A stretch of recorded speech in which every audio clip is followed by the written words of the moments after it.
let's sort of get started. For those who are just learning about Startup Grind or don't know much about Startup Grind, especially Startup Grind Pasadena, of the Greater Pasadena chapter, we've been around for 4 months, 4 or 5 months. I'll say 5 months, technically. And so, and Startup Grind has 200 chapters in 98 countries, so it's global. It's been backed by Google Entrepreneurs, who's actually one of the global sponsors. We're here at Epic Spaces, who have given us an opportunity to use their facility and to show these events. We've had these events here now for about for the first 5 months, and so appreciative of what they've been doing here and for us. So now I'm explaining about Startup Grind. I want to give you an opportunity, but what I like to do is I like to not tell you about our speaker. Right? Most people stand up and do the whole, speaker, and he's this and that and this and that. Well, I'm going to let him tell you about himself. We'll tell you his name is Michael Chen from Evolution Design Lab. And the Evolution Design Lab is more than just a fashion design house. And that's what I thought was impressive about, but it's a wonderful fashion, don't get me wrong. I don't wear women's shoes, I'm sorry.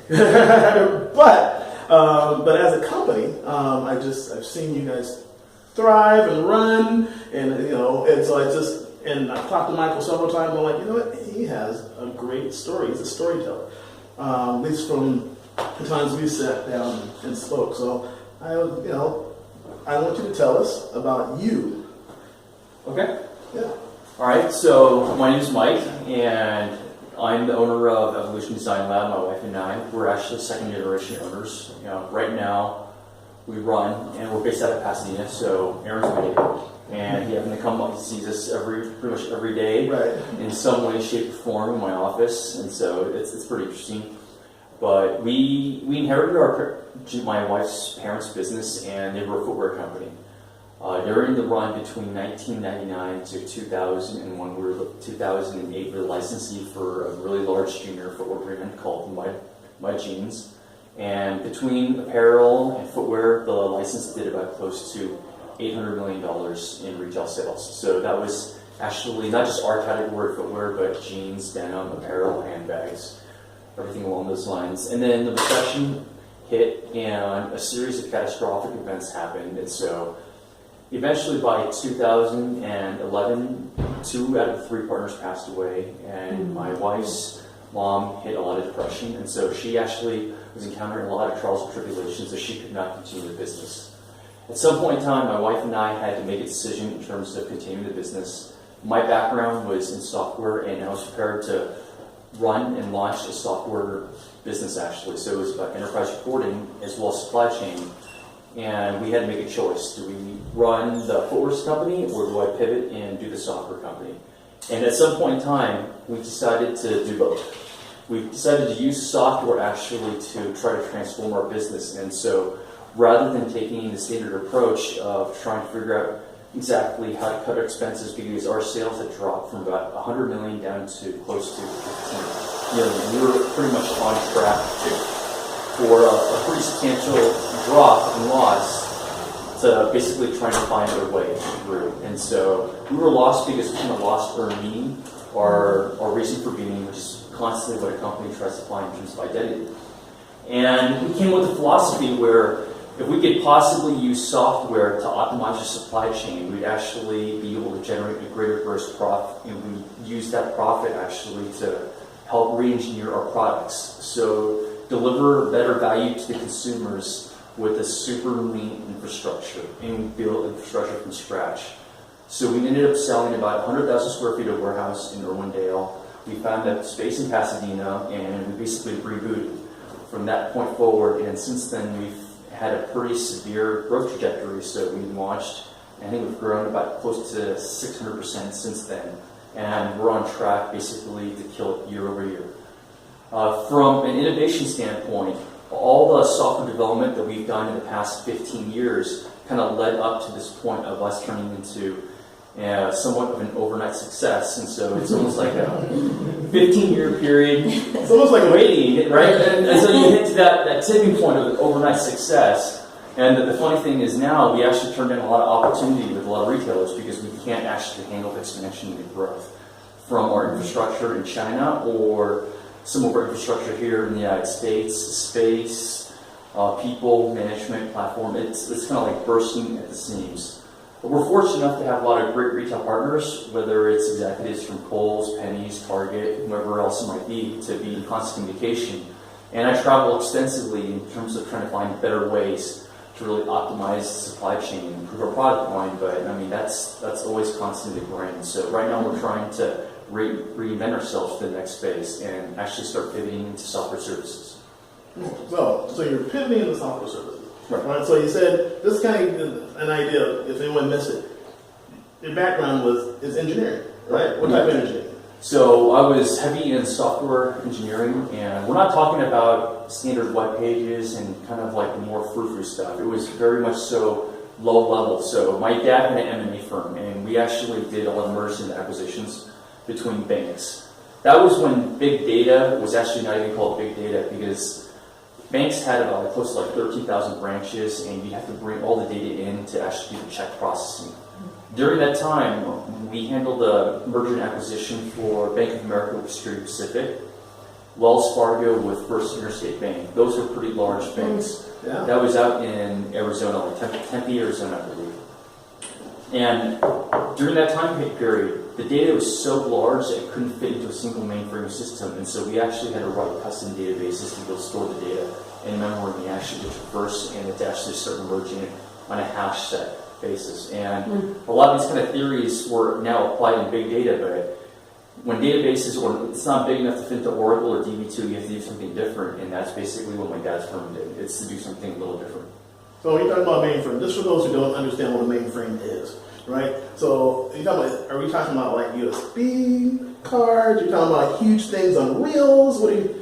Mainframe is a humongous, large computer like the size of an entire floor, and basically you have tape rollers, you have like multiple processors, and it's running at the same time. It's the stuff that you can see like in the movies from the 1980s. Right. So like those large, big rooms, and then you see like the print rollers with the green and white paper, everything that's spitting out in old-fashioned COBOL systems, and you have to write everything in assembly. That's my background. And so that's like, so you grew up in that. I grew up in that. So that's what you grew up in. So when you saw that, in your life, these giant computers, is it something that you wanted to do specifically, or was it something that you kind of like just kind of grew up into? I kind of grew up into it. I broke a lot of my dad's stuff, and he said, you got to stop breaking things, you have to start making things. So you have to kind of take a different route and approach. And then one of the mergers was Bank of America Security Pacific, and I was in Concord, Northern California. So I had to move up north to Walnut Creek and Cupertino. I actually lived down the street from Apple. So that was on Bug Road, and then I lived on Hyannisport, so right down the street.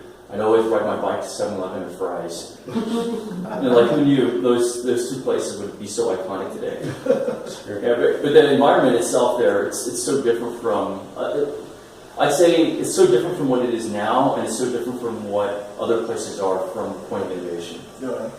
And why is that? Well, back then, it's like everybody kind of doesn't have anything to do with it. What they would gimmick with would be like Unix and BSD. They would actually, like, you take a circuit board and breadboard and start soldering things, and you burn your fingers, and you do just really dumb things. Yeah, so you just grew up experimenting, basically. Right. At that point, right. I'd say that you grew up in an environment where you're encouraged to be curious. I think that's kind of something that's a little bit missing. I'd say even more so in academics and education system is that when you're curious, you have the freedom to break things, and it's okay to fail as long as you learn from your mistakes and recover. And so that was the environment. I think that's really kind of the most interesting part at the time when I grew up there. Cool. So growing up there, growing up as a kid, were you an A student? Were you No, I was very bad. I mean, I got expelled out of elementary school. My parents had to move to a different city, and so I had to kind of reboot and start over. Yeah. So you hear that word reboot. I did that multiple times in my life, and so that was a learning experience in itself. Yeah, because it's hard to motivate me to do something academically unless I have purpose. I have to have purpose in order for me to do something. Otherwise, I just don't want to do it. Yeah. So what motivated you to decide to be a speaker here? You motivated me. You asked me, I'm like, oh, okay, all right, why not? No, but seriously, I mean, because you went from, okay, so this has the motivation of, because it sounded like when you and your wife got together and basically took over the business, right? Mm-hmm. Was that initially what you were planning to do as a husband and wife? No, that was not the intention. I'd built a lot of software prior to that, and had a lot of intellectual property where we had the opportunity to sell. And at the time, I had an ad hoc reporting service that I was actually selling to a financial institution, and they were using for risk management. They had about close to, I'd say, $1 billion in receivables, and they kind of take a look at it and weigh on behalf of their customers that, is this a good customer to pick up? Is this not a good customer to pick up? How much are we going to finance in terms of leverage? And then they were using my software really to do the calculation statistics. But I was doing that portion, and I was kind of getting ready and gearing vamping up for B2B sales. And then that's kind of like when I ran my own software system on our company's financials and realized that we were in really bad shape. And so we had to make a decision. Really? Yeah. So you decided. So that decision was to. That decision was either to continue, or to shut down, right? Or like, should I do software or should I do shoes? Right. And let's just use my software to do shoes. So you use software to do shoes, right? Right. But then it was, if I'm remembering properly, based on is that there was an issue that you had to sort of reboot the idea of the tech company within that software. The only thing is, software and fashion are, I'd say, almost like exact opposite, oil and vinegar. You almost say like that's not something that's used in conjunction. And in order to reinvent the company, I basically had to get rid of almost everybody. So we had about close to 75 people, and it was a really hard process because I put everybody into a single room, and then me and also this other project manager, the two of us, we'd sit there in the middle of the floor for about close to 8 months to evaluate everybody's operations. And everybody knew that we were actually watching them. And we didn't know what to change. We didn't have any promotion in terms of, so this person did this person did that. I just wanted to evaluate and learn and absorb everything. At the end of about 8 months, I put together this hypothesis that said that, you know what, this is not going to work. We have way too many people, and the most important thing actually is to start over. Rather than using the benchmarks of the past, let's start from anew. Mm-hmm. And if we go from ground zero, what would the company mean? Then we could be successful. And so one of the books that I read was Innovator's Dilemma by Clayton Christensen. And I took a look from a historical perspective. It's very cyclical. Companies that had the ability to succeed, they were actually segregated apart from legacy. Legacy typically drags you down. And so I recognized that the legacy of the company was really pulling us down. So the first person that I had to fire, unfortunately, was my mother-in-law. Wow. How was holidays with that? Yeah, that was really rough because I did that. I also laid off all of my wife's aunts and entire family, and so I wasn't very popular for a very long time. I'm going to ask you how was your relationship with your in-laws. Yeah, I'm not really too popular even to this day. There's a lot of people. I mean, they're very begrudgingly admit. I'd say they acknowledge the success, but they wouldn't do it directly to me. Okay, so you laid out this whole new foundation, right? You've reduced the human cost, human capital in there. So now you're in. So at this point, you're still in China at this point, or no? We're still in China in terms of manufacturing. Well, no, but I'm saying at that point when you had to redo everything, where was that? Okay, so that was Irwindale. That was Irwindale after we redid it, and so that's basically 12 miles east of here. So it's a lot of industrial. At that point, then that was here, and then moved our offices, design office to Pasadena, and decided to move all warehousing rather than having a humongous fixed expense. Moved everything to variable costs into a third-party logistics. Okay. When I moved everything to 3PL, I took a look at exactly our seasonality because women's fashion has a high-low. So you have high peak season, it's going to be for back to school in spring. And I was just looking for the exact opposite. What has the opposite season of that? And that'd be consumer electronics. Right. So I had to go look for a third-party logistics that actually had the exact opposite rate so I could negotiate a better rate because that'd be their off-peak time.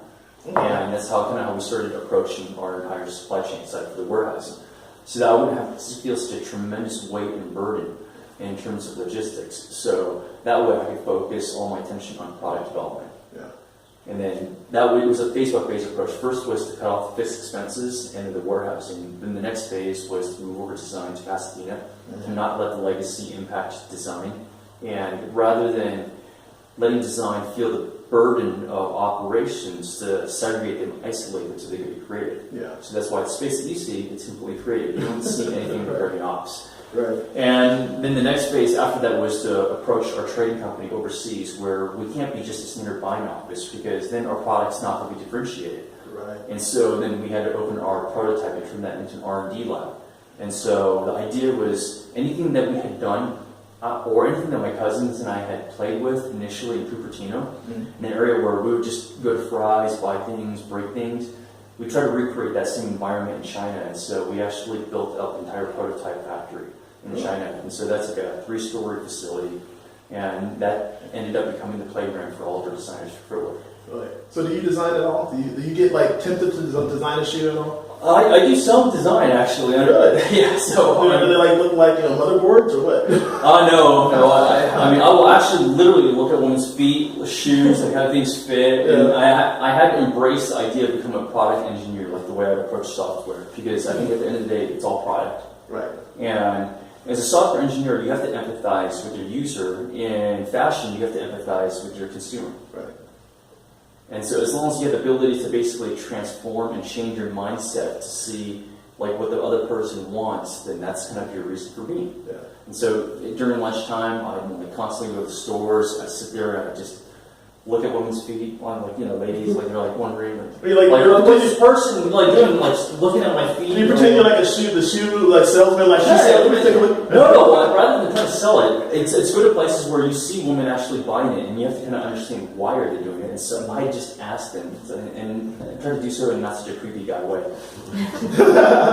So I mean, seriously, because there's ideas like it sounds like your dad was very logical, and especially living and working in that area. And so I'm assuming that you kind of grew up in that kind of, and then. Well, he wasn't exactly traditional. He just said that you have to have a purpose in anything that you do. Don't be so worried about conforming. Mm-hmm. Usually the people who are more conformed are the ones who are less likely to take the risks to do what they want.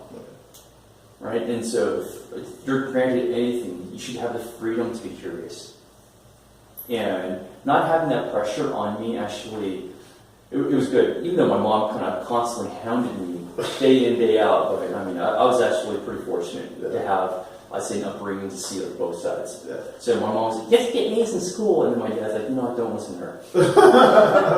So it helped you to be able, the reason why, because growing up, you start to learn how to empathize with people or sympathize, right? And how you do it. And so, but it depends on how you're raised, how much empathy do you have, and especially when it comes to marketing, right? That's basically what you're doing. You have to empathize with your consumers. Right. Staring at women's feet is kind of. Staring at women's feet. I had to learn about product price placement, like a lot of different areas. And then I noticed that, it sounds kind of crazy, but women, they have a tendency to, I'd say, the more affluent you are, I'd say the more you have to kind of be lied to make yourself feel better. Because there's a market. In first tier, which is like a higher price point, like say you go to Nordstrom, the market structure is very high, because that means even though the cost of the goods could be $10, you pay basically $300, $200. And the reason why is because there's a certain cachet to the brand, and the brand is very apparent for other people to see. Right. So the brand, this correlation between brand and the next after that is going to be the product, and then the last thing that they're going to be concerned about is price. So that's in first tier distribution. In second tier or mid-tier distribution, which is where I'm at, then it's going to actually be product, because they care more about the product, because they're more brand agnostic. Okay. And then the next part is going to be price, and then the last part is going to be brand. And so in our tier distribution, whether it's Kohl's, JCPenney, some of these other categories, that's kind of like along the lines of what they really care about in famous footwear. Mm-hmm. Now, if you go down to like third tier, like Walmart distribution, and others, they care more so. First thing you look at is price, actually. It's not necessarily product. So it's price, product, and the brand. And your product strategy and your branding, your entire company has to actually be aligned with which tier of distribution that you actually have. And like a really easy one would be, I'd say, if you take a look at a brand that lasts, like fashion, it kind of has like all these kind of crazy ups and downs, right? Someone trends up, someone drops right down because they're oversaturated, over-distributed. And the one I'd say that kind of lasts like the test of time that I used as my model was Kirkland. Really? Right. Oh. Because Kirkland is a private label brand. Right. They do zero marketing. True. But then if Kirkland comes out with a new product, you kind of associate it with value, not necessarily the cheapest, but it's something that you can depend on from a quality standpoint and also pricing. Because you know about Costco standards, because it creates this entire halo effect based off of everything that they do. And so they built up the branding through product placement and then also the quality and the pricing. And so it's not about the price proposition, because you can always get something cheaper at a Walmart superstore. It's more so about the value proposition. And so if my wife was so committed to buying so much from Costco, then I have to find a way to model my way after Costco. Return policy. It's almost like a form of subsidy in my mind. That's weird. So tell us about Jelly Pop. Tell us how, you know. So we originally created that brand, and that brand, she tried to really go after fast fashion and marketing, but then the definition of trendy really is going to be what goes up will fall even faster. And the idea was not to actually go after the trend, but actually to find the consumer that could be more consistent. And we like to market to those who are younger, but who we really care about are going to be those who care to be comfortable and are comfortable about wearing everyday shoes, where they're not necessarily looking at the brand per se as much as they are about the product. Because we wanted to put our emphasis on the product first and to deliver a great value at price point, and then the brand would be the third. And the overall correlation between product had to be something that they could see, that they could touch, and that they could wear. And that was the three criteria actually that we actually had to have. And then also on top of that, fourth is they'd have to be able to pull through the register because they could afford it.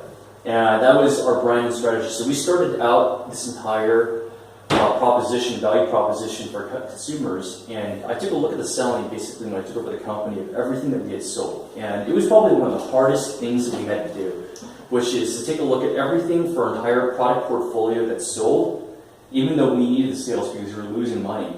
From a brand identity, if it does not fit into our value proposition matrix, then just drop it. And so I literally tanked our sales so badly that everybody around me, they were just looking at me and freaking out.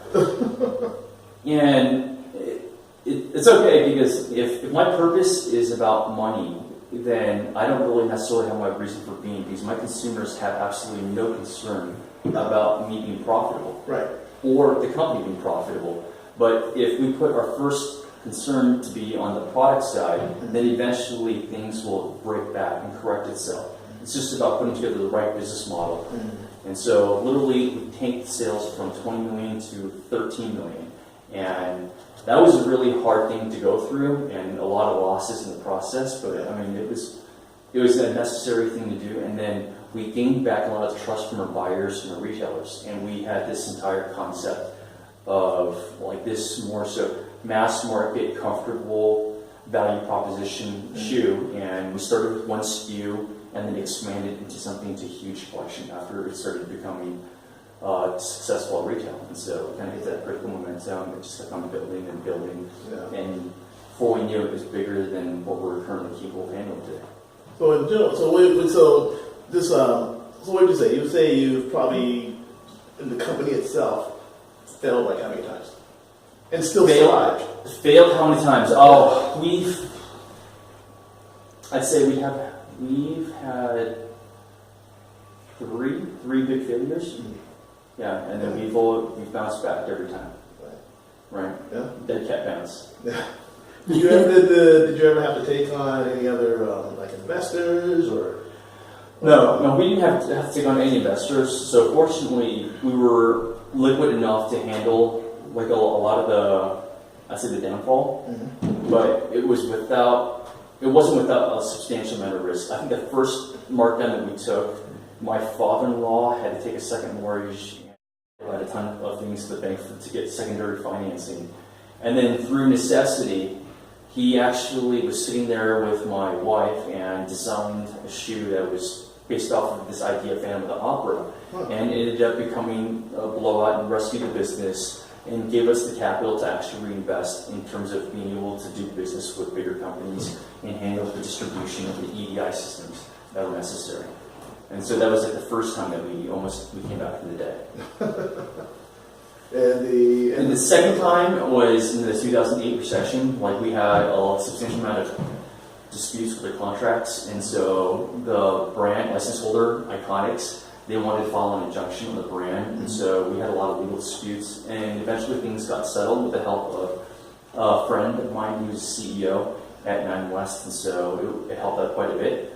And then that one wasn't about as much about the money, but if the injunction went through, then we would have pretty much went bankrupt because we had so much on order and so much distribution in the United States.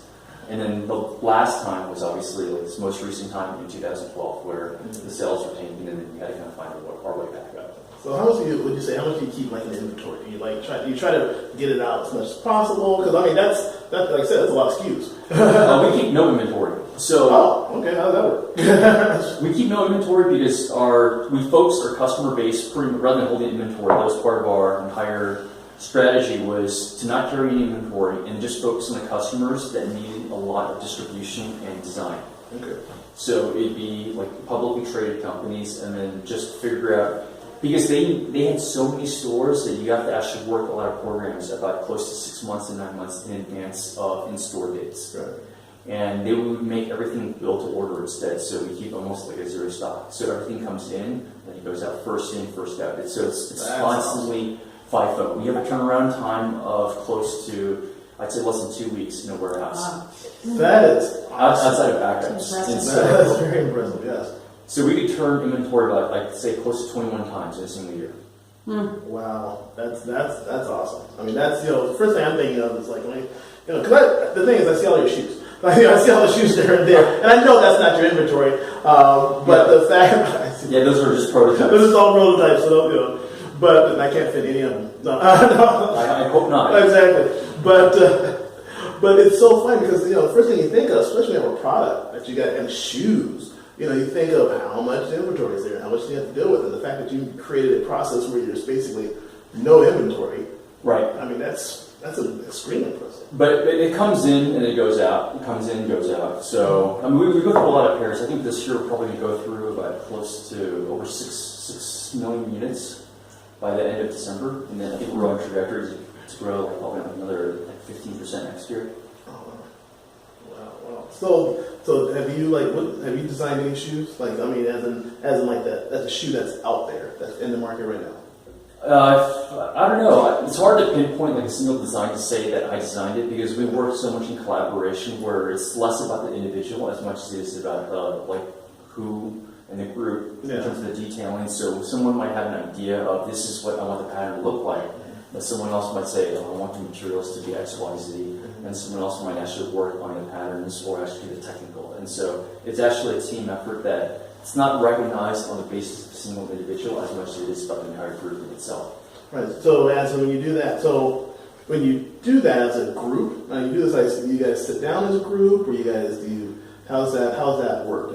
We pretty much begin the design season as a group. We go through and take a look at the selling, and so part of the software system actually is that we can see the point of sales coming from every single one of our customers, and we're able to aggregate it onto a single SKU. So if I take a look at a cup, for instance, like this cup, this SKU, I can see how it's sold for Kohl's, Penny's, Famous Footwear, and we're able to do the regression analysis. And the designers are actually required on a weekly basis to take a look at the selling. So they have to have instinctually the mindset of to know how well is this good selling. And we begin the entire design process because they have to actually, their homework on a week-to-week basis is to go over this information. By the time that they actually start the design process, we already know from fluency level that, we have X number of shoes that are doing well. The question really is going to be, how are we going to update the success, and not only that, to go past, tweak, and adjust according to the forecast for the next season. And then after that, we have our senior designers to Europe, and they start doing the trend analysis. They come back, we take a look at overall what we think is going to be the marketplace, and then start adjusting accordingly. Okay. Yeah, and kickstart the design season. Everybody starts designing, sketching, and gets assigned away. And so that's the software you created. So not just a supply chain software, really? Right. It's really not, because like what we're really talking about, it's going to be for the software side. It begins with concept board. So if you're talking about storyboarding, like I want to have like plaid patterns, for instance, then we're going to put the plaid pattern into the system, and it's going to be used for storyboard and reference. So it's almost like a Pinterest of all these different ideas and trends. And then from that, then you can actually pick from them, and you can put together an entire assortment and collection, and then we start detailing. At that point, then the designers will start sketching together patterns, and they'll also put that into the system. And we put together basically the equivalent of an e-commerce system for your ideas for the designers. Oh, okay, I get it. And so it's a two-way portal, actually. So it's one side is on the design side, the other side is on the fulfillment side, and also the warehouse management. So if we design in the system, then we have a fulfillment system with our warehouse and also our sample factory overseas. So they receive the sample order, and they actually have to take a look at the tech pack and actually build it based off the bill of material and create an actual prototype off of it. Wow. And then after that, then it gets shipped to the United States, and that way we have the product tech specs, we have all the materials, we have consumption, we have a lot of the details. And then that way we actually keep a version of every single prototype. Because all the items that actually end up in production are only a small fraction of what gets developed. And ERP systems only track what actually gets booked a lot of times in accounting. It never goes into all the iterations that lead up to it. Because I might want to have one with this many dots. Right. I might want to have a cup with squares. I might want to have one with a different type of glass. Might want to have it with plastic. And a lot of that will not get tracked until the point an order is cut a lot of times in accounting systems. Because the controller is really the one who makes the decision to make the buy, and they only care when dollar amounts are actually associated to it. And so that's everything that happens before then is actually very organic. So question. So with the software, extremely impressive. Software is now. Have you already started licensing out that software? No. I mean, right now we're still trying to catch our breath in terms of expansion and using the software in the company, and then we can always improve and optimize it. To go from something that's a skunk works project to something that's commercially viable service, it still takes a lot of work because you have to have contracts in place, you have to have documentation, you have to go through a lot of testing and working all the kinks and the bugs that you normally would deal with when it's in-house versus when it's commercial. You can't afford to really go through and be so sloppy. Right. So the question. So my next question is there is a reason why you created that software. Right. Right. It wasn't just I'm just going to create software. There's a reason why. So what was that pain that you decided to go and create that software? The pain actually came. So after I graduated from high school, I was recruited by Disney Consumer Products to put together one of the biggest asset management databases. Okay. And I was at Disney where every single frame, every single sequence had to be put into a database, so that way feature animation and Pixar could actually access the media, and they could actually send it out to the consumer product groups. And the problem with media in print versus screen is RGB and then print is CMYK. Right. And the other thing is that the software business was actually, especially with animation, it was run by Steve Jobs' company, Pixar. And they had a software called RenderMan, and so we had these large silicon graphic machines that we had to use for RenderMan to actually unrender all the stills into individual sequences and store into a large Oracle database. So the project after high school was to put together this asset management database and to give access to all the licensees and consumer products. So whether it be Burger King, Mattel, McDonald's globally, or there were thousands and thousands of licenses, everybody had to have access to the assets so that way they could actually build out products. Whether it's t-shirts or Happy Meals or bags or billboards, they had to have access to it. And that demand would have killed feature animation, and so we worked on this large-scale project with PwC. When it came time we were developing the entire system, I realized in the process that standard software development in the waterfall lifecycle was too painful. And so I felt like enterprise software tools and utilities weren't adequate, and it was time to really build a completely different toolkit, and that was kind of the entire pretense of this SDK that I had wrote. Then I happened to marry my wife, and I noticed that her business was extremely organic because they dealt with so many different trading partners. None of the processes were really set because I'd say creativity, especially on product development, is so freeform. Every company is different. How they track everything is different. I'd say product development almost always defines what a company is, and to define a rigid process which is supposed to be different for every company is probably the most difficult thing to do. And then the other aspect is how do you have buy-in from all the users to actually implement it? It's already hard for accountants to implement an ERP system where GAAP is already a standard. Right. Then how do you implement something where there is no standard? And it's different. There's so many variances.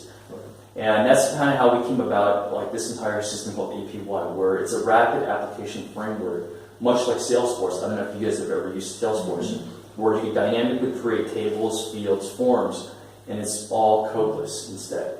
Really? Yeah, so if you can possibly have an application framework where it kind of generates code by itself based off of just tweaks, drag and drop, and clicks, then it actually kicks out the software development at an entire lifecycle instead. And that's how we were able to customize the system to all of our trading partners, our retailers, our factories. And we're so deep in the supply chain that that's something that gives us operational efficiency and visibility that no one else can do. So that's how we're a little different. Yeah, which makes you basically a whole lot faster on how you operate. I mean, it's just the operation itself. It's just, because you basically took software and divided the information into this think tank information and said, we can organize that. Right, pretty much. We can collaborate on it. That was the most important thing, is that everybody can collaborate.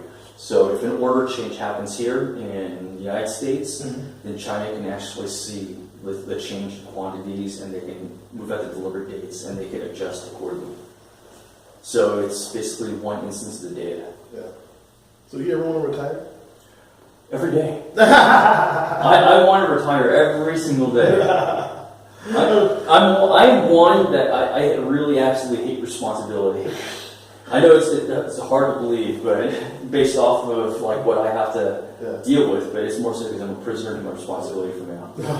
So I have to ask, because you look pretty young, right? I'm young. I'm young, but I gotta ask you. It's kind of weird. How are you? I'm 38. Yeah, see, that's good. Young. That's young, right? They accomplished a lot at 38. 30, yeah, but I'd say it's not necessarily the age that defines you. I'd say it's the path and the journey. And so, I started programming at 8, and going from 8 to writing compilers and all that kind of stuff by the time before I was 17.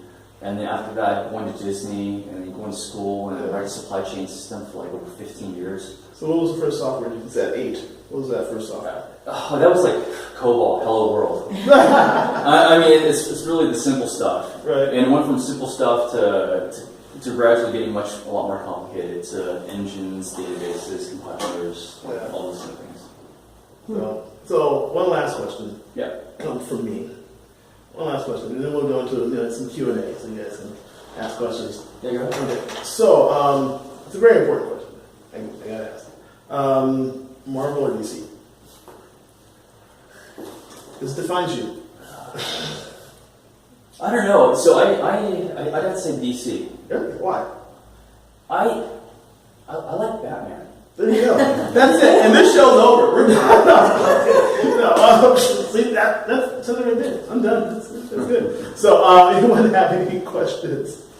No, but I want to explain the Batman. You want to? I guess because I feel it. So that's go ahead. You feel it? So why do you feel it? No, go ahead. First, I want to hear your thing. Well, the fact is that he's The fact is, you can be real. The fact is, see, the weird part about it is that I just got finished watching a documentary about Batman and the two guys' finger and what's the name, just who created Batman. And so the funny thing about it is that they had these two distinct characters, right? The one guy was very outlandish, and the other guy was very quiet and very, and so the curiosity and the detective part of Batman is the part of where I really stick to of why Batman. I think Batman is awesome. Okay. Yeah. I liked Batman was because he's really not that super. I mean, Yeah. If anything, he has no superpowers outside of anything, and like the most, I'd say, impressive aspect of every part of his life is that he's gone through trials and tribulations that would be something that all of us can encounter. Yeah. And then if you take a look at any other superhero, they always have some type of power.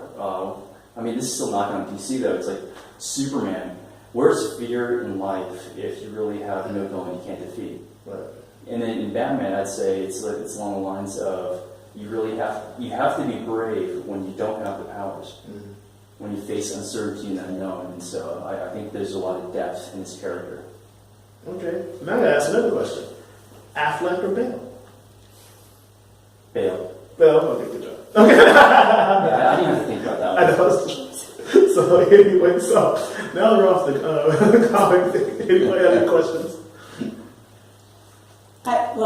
Comment and then a question. Sure. So, you are amazing. I know. And trust me, I work with a wide array of very fast-growing companies that have not yet, when we get involved with them, have not yet been able to do the kind of things that you're talking about, especially when it comes to the human side in terms of looking at the business objectively and making decisions based on what's right for the business versus trying to fit the existing people into the new reality, which rarely ever works. Right. So congratulations, because I know that is probably the most difficult thing for owners, CEOs to do.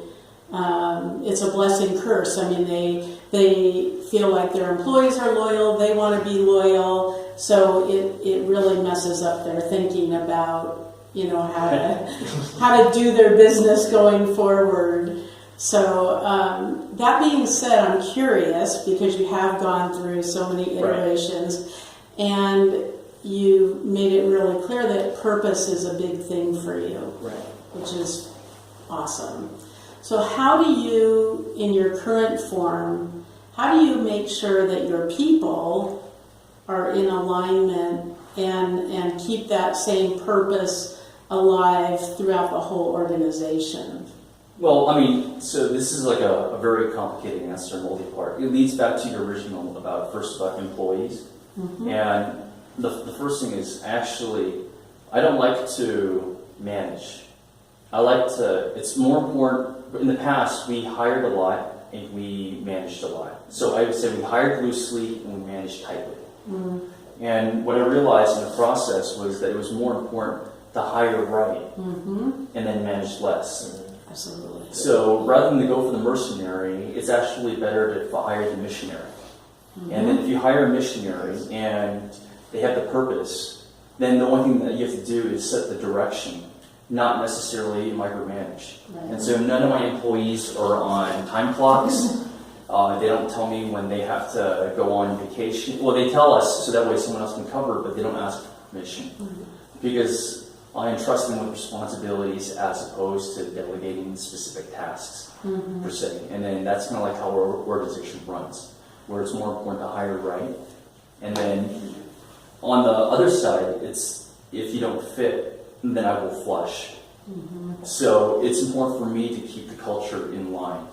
And the other aspect is as we go through the line building process and we go through product meetings and strategy meetings, I always try to elocute as much as possible about our reason for being.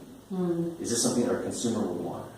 If it's not something the consumer would want, it doesn't matter what the market is.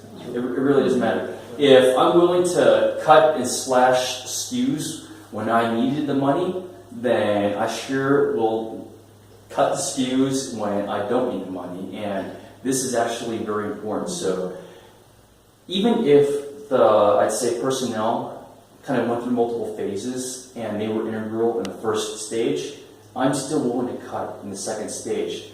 Because I think that it's actually more important to see if someone's the right fit for the future than looking back to the past. Yeah. And then the other aspect is that's only on the strategy for moving forward. But I think when it comes time to cut them and to compensate, I should always go back to whatever happened in the past. And so as long as everybody who's in the organization knows eyes wide open from day one that that's the culture, then they kind of know that they have to basically jive with us and grow and bog and weed. Do you give them? Do you have opportunity for like education? You know, like you give them like development, staff development, or anything else? I wish I did, but I haven't as much as I wanted to. Like I give them specific guidelines in terms of we did do development in retail math, for instance, and so that way we can kind of empathize with the buyers in terms of the sales cadence and to know exactly, understand reading point of sales reports, merchandising reports. When should products flow in and out? And we taught actually like the least likely group that should understand that, which would be our designers. Makes sense.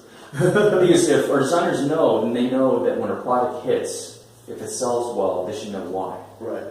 And they should know where, and they should know if this is the right decision that's being made. Because I'd say retail today, buyers, merchandising, planning, they don't have enough eyeballs to take a look at basically all the stores throughout the United States. And that's actually a very big problem because everything is centralized. And so it's our responsibility as vendors to do what's right on, not only on behalf of our customers, which are retailers, but also our consumers. Anyone else? I just wanted to know more about the sales end of it, and I know nothing about fashion design. Yeah.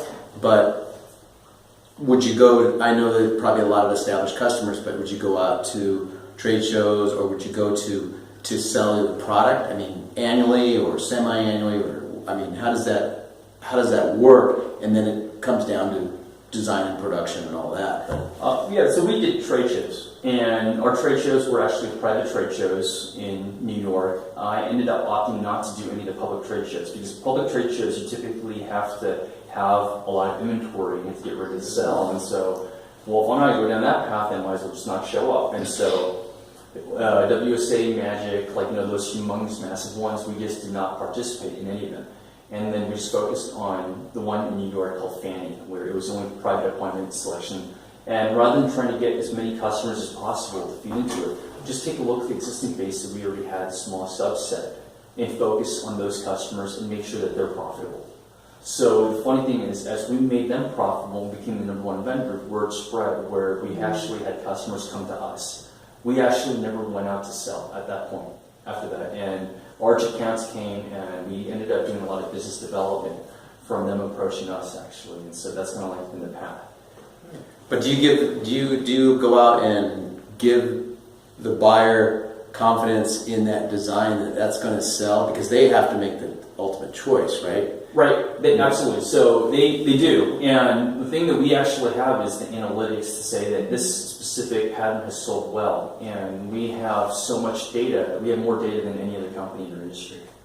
And then on top of that's really important because we use that as our selling tool and feature, where I know that this sold, and you can take a look. This is the average unit retail. It moved about 300 units, and at this price point, so this is what you should buy at. This is your markup. We don't sell shoes, actually. I think we sell business plans. And our buyers know that what we're selling is a business plan for them to the end consumer. Wow. And that's kind of that's how we present it. And if you don't believe in the business plan, don't buy it. Yeah. And it's not a hard sale. This is just more so a product presentation. And we don't really call our sales force sales. They're actually more like account managers. Because at this point, they're looking at everything like a portfolio.